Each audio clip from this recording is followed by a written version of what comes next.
স্বরাষ্ট্রমন্ত্রী, তিনি বললেন, সালাউদ্দিন আহমেদ বহুল আলোচিত, তিনি বললেন আওয়ামী লীগ বলতে কোনো সংগঠন বাংলাদেশে নাই। যদি নাই থাকে, তিনি আবার কেন এই আওয়ামী লীগ ঠেকানোর জন্য দেশে রীতিমতো যুদ্ধ পরিস্থিতি তৈরি করলেন, সেনাবাহিনী মাঠে নামালেন নতুন করে শক্তিশালী ভাবে, আর পুলিশ তো আছেই। পুরো দেশ যেন এখন পুলিশ আর সেনাবাহিনীর ঘিরে রেখেছে শুধুমাত্র আওয়ামী লীগ ঠেকাতে। কেন এই পরিস্থিতি? আসলে বিষয়টা হচ্ছে এই রকম যে আওয়ামী লীগের পুনরুত্থানকে কিংবা আওয়ামী লীগের আবার আগমনকে ভয় পাচ্ছে এরা। এবং সালাউদ্দিন সাহেব যে কথাটি বলেছেন সেটি তো হাস্যকর কথা, যে আওয়ামী লীগ বলে কোনো দল নেই। আওয়ামী লীগ তার ৭৭ বছর পূর্ণ করতে যাচ্ছে আগামীকাল ২৩শে জুন। তো সেই দৃষ্টিকোণ থেকে যদি আমরা দেখি, তাহলে আওয়ামী লীগের নিষিদ্ধ করাটা আসলে এক ধরনের ভয়, এক ধরনের আশঙ্কা। কারণ ৭৭ বছরের পুরনো যে দলটি বাংলাদেশের মুক্তিযুদ্ধে নেতৃত্ব দিয়েছে, মুক্তিযুদ্ধ সবাইকে নিয়ে হয়েছে, এটা সত্যি কথা, কিন্তু নেতৃত্বে তখন আওয়ামী লীগই ছিল। এবং আওয়ামী লীগের নেতা, তদানীন্তন আওয়ামী লীগের নেতা বঙ্গবন্ধু শেখ মুজিবুর রহমানের যে নেতৃত্বের মাধ্যমে, দীর্ঘ সংগ্রামের মাধ্যমে বাংলাদেশ অর্জিত হয়েছে। তো আওয়ামী লীগকে অস্বীকার করা কিংবা আওয়ামী লীগের অস্তিত্বকে নাকচ করে দেয়া, সেটা কিন্তু নিজেদের স্বাধীন সত্তার প্রতি এক ধরনের অবমাননা বলে আমার মনে হয়। তো সালাউদ্দিন সাহেব কেন এটা বুঝতে পারছেন না? একদিকে নিষেধাজ্ঞা জারি করা হচ্ছে, আপনি ঠিকই বলেছেন, যে সেনাবাহিনী দিয়ে, পুলিশ দিয়ে নিষেধাজ্ঞা জারি করা হচ্ছে যাতে করে ২৩শে জুন আওয়ামী লীগ কোনো বড় রকমের আন্দোলনে না যায়, যাতে করে মিছিলে তাদের লোকদের আটক করা যেতে পারে, গ্রেপ্তার করা যেতে পারে। সেই প্রস্তুতি একদিকে চলছে, আবার অন্যদিকে বলা হচ্ছে যে আওয়ামী লীগ বলে কোনো দল নেই। স্বৈরাচার স্বৈরাচার বলে যারা আওয়ামী লীগের কে সরিয়ে দিয়েছিল, তাদেরই দোসররা এবং তারাই এখন কিন্তু আওয়ামী লীগের বিরুদ্ধে যে কাজটি করছে, সেটাকে আমি অন্তত স্বৈরাচারই বলে মনে করব। যে আমি এই যে আপনি যেটা বললেন, শুধুমাত্র যে সেনাবাহিনী মোতায়েন বা পুলিশ মোতায়েন করা আগামীকালকে যাতে বড় কোনো মুভমেন্ট না করতে পারে সেটা ঠেকানোর জন্য, তাই না, গত কয়েকদিন পর্যন্ত ব্যাপকভাবে ধরপাকড় চলছে। তো এই যে ধরপাকড় বা যদি আওয়ামী লীগ না থাকে, তাহলে কাদেরকে ধরছে? যাদেরকে ধরছে তাদের তো আওয়ামী লীগের পরিচয়। যারা মারা যাচ্ছে, কারাগারে মারা যাচ্ছে, কারাগারে ভরছে, সবই তো আওয়ামী লীগ। তাহলে উনি এটি স্বরাষ্ট্রমন্ত্রী হিসেবে এটা বললেন, মানুষ কিভাবে নিতে পারে? আপনার ব্যাখ্যা কি? না, মানুষ তো কোনো ক্রমে এই বিষয়টিকে গ্রহণ করবে না। আমি আগেই বলেছি যে এটি একটি হাস্যকর ব্যাপার যে আওয়ামী লীগ বলে কিছু নেই। এবং আপনি একদম ঠিক বলেছেন যে লোকজনকে গ্রেপ্তার করা হচ্ছে এবং যাদেরকে এ পর্যন্ত আটক রাখা হয়েছে, এমনকি জামিন পাওয়ার পরও অনেককে মুক্তি দেয়া হচ্ছে না, তাদেরকে তাদের ভাষায় কোর্ট অ্যান্ড আনকোর্ট স্বৈরাচারের দোসর, আওয়ামী লীগের দোসর, এইটা বলে তাদেরকে চিহ্নিত করা হচ্ছে একেবারে অন্যায়ভাবে। সেখানে বিচার ব্যবস্থাও একেবারে নুয়ে পড়েছে সরকারি সিদ্ধান্তের কাছে, আর অন্যদিকে সরকারের তরফ থেকেও এই তকমা লাগানো হচ্ছে। তো কাজেই আওয়ামী লীগ আছে, আওয়ামী লীগ থাকবে, আওয়ামী লীগকে নিয়ে ভীত সন্ত্রস্ত হয়ে পড়ছে আওয়ামী লীগ বিরোধীরা। আমি কোনো দলের সমর্থক নই, কিন্তু আমি এটাকে অন্যায় বলে মনে করি যে যারা গণতন্ত্রের কথা বলছে, যারা বলছে যে অতীতে নাকি গণতন্ত্র ছিল না, তারা গণতান্ত্রিক দল হিসেবে নিজেদের চিহ্নিত করার পরও, এক ধরনের নির্বাচনে জয়লাভ করার পরও, তারা একটি একটি বলবো আমি বৃহত্তম দলকে এইভাবে নাকচ করে দেবে কিংবা নিষেধ করে দেবে তাদের কার্যক্রমকে, সেটা কিন্তু কোনোভাবেই গণতন্ত্রের পক্ষে যায় না। কাজে আপনি যেটা বলছিলেন মানুষ কিভাবে নেবে, মানুষ বিষয়টি বুঝতে পারছে যে আওয়ামী লীগের যে উত্থান ঘটছে, আমরা বিভিন্ন জায়গায় দেখেছি মিছিল মিটিং হয়েছে, এবং সেগুলো কেবল ঝটিকা নয়, বড় বড় মিছিল হতেও আমরা দেখেছি। তাতে শঙ্কিত বোধ করছে আওয়ামী লীগ বিরোধীরা, সরকারে এবং সরকারের বাইরে। তো কাজেই এই জিনিসকে একেবারে ভিন্নভাবে ব্যাখ্যা করা হচ্ছে, কিন্তু আওয়ামী লীগ নেই, আওয়ামী লীগের কোনো অস্তিত্ব নেই, এটা তো একেবারেই হাস্যকর একটা কথা। আওয়ামী লীগকে আপনার কাছে কি মনে হয় এই ৭৭ বছরের পুরনো রাজনৈতিক দল যতই চাপে থাকুক, সেটি যেমন ৭৫ পরবর্তীতে যেমন কিছুদিন ছিল, কিন্তু এর পরে যা হয়েছে, কিংবা মুক্তিযুদ্ধের আগে যখন আওয়ামী লীগকে নিষিদ্ধ করা হয়েছে, সেই আওয়ামী লীগের নেতৃত্বে দেশ স্বাধীন হয়েছে। এরপরে আওয়ামী লীগকে ২১ বছর ক্ষমতার বাইরে রাখা হয়েছিল, আবার আওয়ামী লীগ দীর্ঘদিন ক্ষমতায় ছিল।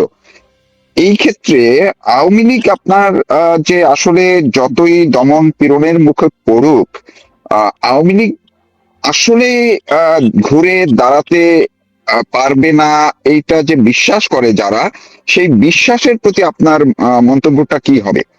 আমি না, এই বিশ্বাস একেবারেই ভ্রান্ত বিশ্বাস যে আওয়ামী লীগ ঘুরে দাঁড়াতে পারবে না। আপনি আওয়ামী লীগের যে ইতিহাস তুলে ধরলেন, বিশেষ করে ১৯৭৫ সালের পর ২১ বছর আওয়ামী লীগ ক্ষমতার বাইরে ছিল। সেখানে প্রথম দিকে আওয়ামী লীগের মধ্যে একটা বিভাজন হয়েছিল, আমরা জানি। কিন্তু শেখ হাসিনা যখন আসলেন দেশে ফিরে ১৯৮১ সালে, তারপর থেকে আওয়ামী লীগ আবার একত্রিত হলো এবং এখন পর্যন্ত আওয়ামী লীগ একতাবদ্ধ একটি শক্তিশালী দল। কাজেই আওয়ামী লীগ আর কখনোই ফিরতে পারবে না।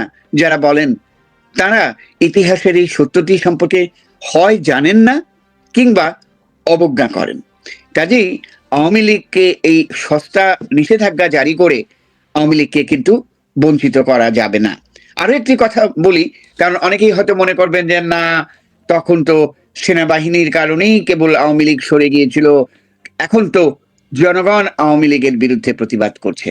কিন্তু না, জনগণ আওয়ামী লীগের বিরুদ্ধে এই প্রতিবাদ করছে না। আমরা এটা জানি, আপনিও খুব ভালো করে জানেন যে ২৪-এর আন্দোলনের পেছনে আসলে কারা ছিল এবং এদের চেহারা কিন্তু বেরিয়ে এসছে। জামাত, শিবির, এরা পেছনে থেকে এই আন্দোলনটা চালিয়েছে। এমনকি বিএনপিও সেটা চালায়নি, সুযোগ নিয়েছে বিএনপি, সেটা ভিন্ন কথা। কিন্তু জামাত শিবিরের যে যে পশ্চাতে থেকে ছাত্রদের, শিক্ষার্থীদের অজুহাত দিয়ে যে আন্দোলন চালানো হয়েছে, সেটা ছিল ২৪-এর আন্দোলন। কিন্তু মানুষ এখন এই কথাটা উপলব্ধি করছে, প্রচন্ড ভাবে উপলব্ধি করছে যে এই আন্দোলন একটা ভ্রান্ত আন্দোলন ছিল, যে আন্দোলনের উদ্দেশ্য ছিল ইতিহাসকে নাকচ করে দেয়া। তত্ত্বাবধায়ক মানে অন্তর্বর্তী সরকারের প্রধান ডক্টর ইউনূসের ভাষায় ইতিহাসের উপর রিসেট বাটন টিপে দেয়া। তো মানুষ কিন্তু মনে করছে, এখন মানুষ কিন্তু সেই জায়গায় নেই। এমনকি ২৪-এর অগস্টেও কিছু কিছু লোক মনে করেছিল একটা দল যদি দীর্ঘদিন ক্ষমতায় থাকে তাহলে তাকে সরিয়ে দেয়া উচিত, এরকম একটা ভ্রান্ত ধারণা ছিল। গোড়াতে আপনি জানেন এটাকে কোটা আন্দোলন বলে চিহ্নিত করা হয়েছিল, কিন্তু কোটার ব্যাপারেও যখন সমাধানে পৌঁছে গেল, তখন এটি শেষ পর্যন্ত সরকারকে সরানোর একটি আন্দোলনে পরিণত হলো। কিন্তু মানুষ তখন বোঝেনি, ভেবেছে বোধহয় নতুন কিছু আসবে। বাংলাদেশে ক্ষমতাসীন দলগুলোর বিরুদ্ধে আন্দোলন তো এই প্রথম নয়, আগেও হয়েছে। কিন্তু এই আন্দোলনের যে ভিন্ন রূপ, যে রূপটি পাকিস্তানি আদর্শকে প্রতিষ্ঠিত করার একটা রূপ এবং ভারত বিরোধিতার মাধ্যমে সেটা পাকিস্তানি আদর্শকে তুলে ধরারই যে একটা দিক, সেটা কিন্তু ধীরে ধীরে মানুষ বুঝতে শিখেছে। নইলে এনসিপির এই জনপ্রিয়তা এত কমে গেল কি করে? নির্বাচনেই সেটা প্রমাণিত। যদিও সে নির্বাচন নিয়ে প্রশ্ন আছে, সেটা ভিন্ন কথা। কিন্তু কেন সেই শিক্ষার্থীরা যারা আন্দোলনে যোগ দিয়েছিল, সাধারণ শিক্ষার্থী, তারা তো বেরিয়ে আসছে না? কেন এখন পুলিশ এবং সেনাবাহিনী দিয়ে আওয়ামী লীগকে দমন করতে হচ্ছে?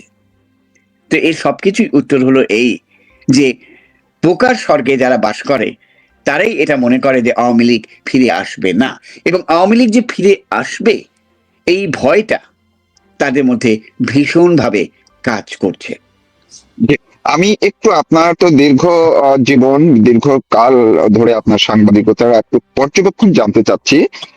শেখ হাসিনা যখন দেশে ফিরবেন, তিনি বলেছেন দেশে ফিরবেন, শেখ হাসিনা দেশে ফিরলে আওয়ামী লীগের প্রত্যাশা অনুযায়ী যে একটি জোয়ার তৈরি হবে, সেটি যদি হয় বাস্তবিক অর্থেই, এর বিপরীতে যারা আওয়ামী লীগ বিরোধী যে রাজনৈতিক দলগুলো আছে তারা কি আবার সবাই ঐক্যবদ্ধ হতে পারবে আওয়ামী লীগের বিরুদ্ধে রাজনীতির মাঠে? এটা আপনার পর্যবেক্ষণ কি বলছে?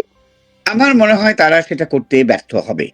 একটা একতাবদ্ধ হওয়ার একটা প্রয়াস চলবে। তলে তলে জামাত ইসলামী, শিবির এরা এক ধরনের অভিযান চালানোর চেষ্টা করবে। কিন্তু আওয়ামী লীগের অনুপস্থিতিতে দেশ যে কোন জায়গায় গেছে, এটা আমি আওয়ামী লীগের সমর্থনে বলছি না, কিন্তু এটা জনগণই দেখছে যে উন্নয়নের যে জায়গায় মানুষকে নিয়ে গিয়েছিল আওয়ামী লীগ এবং শেখ হাসিনা, সেখান থেকে যে ফিরে এসছে এবং বিপরীত জায়গায় অবস্থান করছে, অর্থনীতির ক্ষেত্রে বলুন, উন্নয়নের ক্ষেত্রে বলুন, সামাজিক সাংস্কৃতিক স্বাধীনতার ক্ষেত্রে বলুন, সব দিক দিয়ে কিন্তু একটা নেতিবাচক অবস্থানে আওয়ামী লীগের মানে অনুপস্থিতিতে দেশ ফিরে এসছে। তো আমার মনে হয় যে আওয়ামী লীগ যদি ফিরে আসে, হয়তো একটা বিরোধী কথাবার্তা চলবে, হয়তো ছোটখাটো মিছিলও বেরোতে পারে, কিন্তু আগেকার মতো কোনো কিছুই হবে না। কারণ আওয়ামী লীগের যে অবদান বাংলাদেশের ইতিহাসে এবং সমসাময়িক ক্ষেত্রে, অর্থাৎ আমি বলছি 2 বছর আগেও, আওয়ামী লীগের অর্থনৈতিক যে পরিকল্পনা, সেখান থেকে আমরা এখন কোথায় পৌঁছে গেছি লক্ষ্য করুন। আমরা একটি ঋণগ্রস্ত রাষ্ট্রে পরিণত হয়েছি, যে ঋণ শোধ করার ক্ষমতা বাংলাদেশের নেই। তো এই জিনিসগুলো যদি মানুষ উপলব্ধি করে, সবটাতে তো আবেগ দিয়ে চলে না, আবেগ আছে, অবশ্যই আছে, কিন্তু যুক্তি দিয়েও যদি আপনি বিবেচনা করেন, আবেগ নয়, যুক্তি দিয়ে বিবেচনা করেন, সেক্ষেত্রেও আওয়ামী লীগের অবস্থান মানুষ নিঃসন্দেহেই মেনে নেবে। হ্যাঁ, কিছুটা প্রতিবাদ হতে পারে, যাদের মগজ ধুলাই করা হয়েছে, তারা সেই ধুলাই করা মগজ দিয়ে অন্যভাবে চিন্তা তুলে ধরার চেষ্টা করে। কিন্তু আমার বিশ্বাস, আমার নিজের অভিজ্ঞতার কথাই আপনি বলছিলেন, আপনারও অভিজ্ঞতা আছে, আমরা সবাই দেখেছি, আমরা মুক্তিযুদ্ধের সময় দেখেছি, আমরা মুক্তিযুদ্ধ পরবর্তী সময় দেখেছি, আমরা 75-এর পরবর্তী সময়ে দেখেছি বঙ্গবন্ধু এবং তার পরিবারের বিরুদ্ধে কত ভুল তথ্য, অপতথ্য ছড়ানো হয়েছিল বঙ্গবন্ধুর ছেলেকে নিয়ে, বঙ্গবন্ধুর পরিবারকে নিয়ে। সেগুলো কি কোনো কাজে লেগেছিল 21 বছর পর আওয়ামী লীগ যখন ক্ষমতায় ফিরে আসলো? লাগেনি তো। তো এখনো আমার মনে হয় যে অপতথ্যগুলো, ভুলভ্রান্তি করতেই পারে, যে কোনো দল ভুলভ্রান্তি করতে পারে, কিন্তু তার অর্থ এই নয় যে দলটি সম্পূর্ণভাবে নিষিদ্ধ হয়ে যাবে। অন্তত আওয়ামী লীগ যদি শক্তিশালী একটি বিরোধী দল হিসেবেই ফিরে আসে, আমি বারবার এই কথাটা বলার চেষ্টা করেছি, সেটা কিন্তু বিএনপির স্বার্থকেও খানিকটা রক্ষা করবে। বিএনপি যেভাবে চলছে জামাতের উপর নির্ভর করে, তথাকথিত বিরোধী দল করে, সেই জামাত কিন্তু বিএনপিকে গিলে খাবে। এইটা যদি বিএনপি না মনে করে থাকে, তাহলে বিএনপি ভুলই করবে। আমি একদম সর্বশেষ আরেকটা বিষয়, যেহেতু গণমাধ্যম ব্যক্তিত্ব হিসেবে আপনাকে পেয়ে গেছি, এর আগেও আরেকদিন আপনার সঙ্গে আরেকটি বিষয় নিয়ে আলোচনার একটু সূত্রটা ধরে আমি প্রশ্নটা করতে চাই এবং এটি দিয়েই শেষ করব। জি, প্রথম আলো এর আগে মহিউদ্দিন আহমেদকে দিয়ে যে একটি আর্টিকেল লিখিয়েছিল, সেখানে বলা হয়েছিল যে আওয়ামী লীগ শেখ হাসিনা দেশে ফেরার এটি আকাশ কুসুম কল্পনা। গতকালকে তারা আরেকজন বিদেশি একজন কলামিস্ট দিয়ে তারা লিখিয়েছেন এমন ভাবে যে আওয়ামী লীগকে নিষিদ্ধ করা অন্যায় হবে না।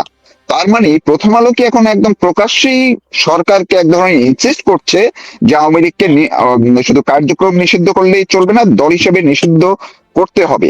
এইটা কতটা সাংবাদিকতা বা প্রথম আলোর মতো একটা পত্রিকার জায়গা থেকে আপনি কিভাবে দেখবেন? এটা আদৌ সাংবাদিকতার কোনো দিক নয়। সাংবাদিকতার যে নীতি, যে নিয়ম, তার বিরোধী। হ্যাঁ, অবশ্যই আওয়ামী লীগের সমালোচনা করতে পারে যে কোনো সংবাদপত্র, যে কোনো সাংবাদিক সমালোচনা করতে পারেন, কিন্তু আওয়ামী লীগকে নিষিদ্ধ করা হোক, অর্থাৎ কোনো রকমের উপসংহারমূলক মন্তব্য, কোনো কনক্লুসিভ মন্তব্য কোনো অবজেক্টিভ সাংবাদিক দিতে পারেন না। যে মন্তব্য সাংবাদিক দিতে পারেন সেটা হলো ভুলভ্রান্তির দিকটিও তুলে ধরতে পারেন, অর্জনের দিকটিও তুলে ধরতে পারেন, তাহলেই কিন্তু অবজেক্টিভ লেখা হয়, বস্তু নিরপেক্ষ লেখা সম্ভব হয়। তো মহিউদ্দিন আহমেদ সাহেবকে দিয়ে যেটা লেখানো হয়েছিল বলে মনে করা হয় সেটা, কিংবা আপনি যে লেখাটির কথা বলেছেন, দুর্ভাগ্যবশত সেটা আমার চোখে পড়েনি, আমি দেখিনি, কিন্তু আমি বুঝতে পারছি যে এই জিনিসগুলো সাংবাদিকতার একেবারে নীতির বহির্ভূত। তো প্রথম আলো যখন ভুলে যায় যে তারাও আক্রান্ত হয়েছিল, তখন তারা এই কথাটি কিভাবে বলে আমি ভেবে পাইনি। তবে এটা ঠিক যে প্রথম আলোর যে নীতি নিয়মগুলো আমরা লক্ষ্য করেছি দীর্ঘকাল ধরে, তাদের মধ্যে একটা একটা আওয়ামী বিরোধিতা ছিল এবং আছে। কিন্তু এই বিরোধিতাকে অবজেক্টিভ বিরোধিতা যদি ধরা হয় যে হ্যাঁ আওয়ামী লীগ এই ভুল করেছে 1, 2, 3, কিংবা আওয়ামী লীগ এই ভালো কাজটি করেছে, তাহলে সেটি হবে বস্তু নিরপেক্ষ দিক। আর যদি ঢালাও ভাবে বলে দেওয়া হয় যে কার্যক্রম নিষেধাজ্ঞা শুধু নয়, আওয়ামী লীগকেই নিষিদ্ধ করা হোক, সেটা কোনো সুষ্ঠু সাংবাদিকতার ব্যাপার নয়। তো আমার এ ব্যাপারে রিজার্ভেশন আছে, বুঝতেই পারছেন। জি, অনেক ধন্যবাদ আপনাকে। দর্শক, এতক্ষণ আমার সঙ্গে কথা বলছিলেন সাংবাদিক আনিস আহমেদ। তিনি দীর্ঘ সময় পর্যন্ত ভয়েস অফ আমেরিকার সাংবাদিক হিসেবে ছিলেন। এখনো তিনি সাংবাদিকতা পেশায় আছেন, একজন কবি, লেখক, আর অনেক গুণ আছে তার। তিনি যে বিশ্লেষণ করলেন, ব্যাখ্যা দিলেন, প্রশ্নটি ছিল আওয়ামী লীগ নেই এমন মন্তব্য করেছেন স্বরাষ্ট্রমন্ত্রী, আমাদের বাংলাদেশের বিএনপির স্বরাষ্ট্রমন্ত্রী সালাউদ্দিন আহমেদ। এবং যদি আওয়ামী লীগ দল নাই থাকে, তবে কেন দেশে হঠাৎ করে এই এত সেনাবাহিনী নামানো হলো, মোতায়েন করা হলো, পুলিশ দিয়ে সারা দেশ ঘিরে ফেলা হলো, একটা যুদ্ধ পরিস্থিতি, সেটির ব্যাখ্যা তিনি দিয়েছেন, বিশ্লেষণ করেছেন। সঙ্গে গণমাধ্যম, কোন কোন গণমাধ্যম থেকেও যে সরকারকে এক ধরনের ইনসিস্ট করা হচ্ছে, প্রভাবিত করা হচ্ছে আওয়ামী লীগকে নিষিদ্ধ করার জন্য দল হিসেবে, সেই বিষয়ে তিনি মন্তব্য করেছেন। আপনারা শুনলে আশা করি আপনাদের নিজেদের কিছু ধারণা পরিষ্কার হয়ে যাবে। আমি আবারও অনেক ধন্যবাদ ও কৃতজ্ঞতা জানিয়ে শেষ করছি। আনিস আহমেদ, আপনি ভালো থাকুন, ধন্যবাদ। সুস্থ থাকুন।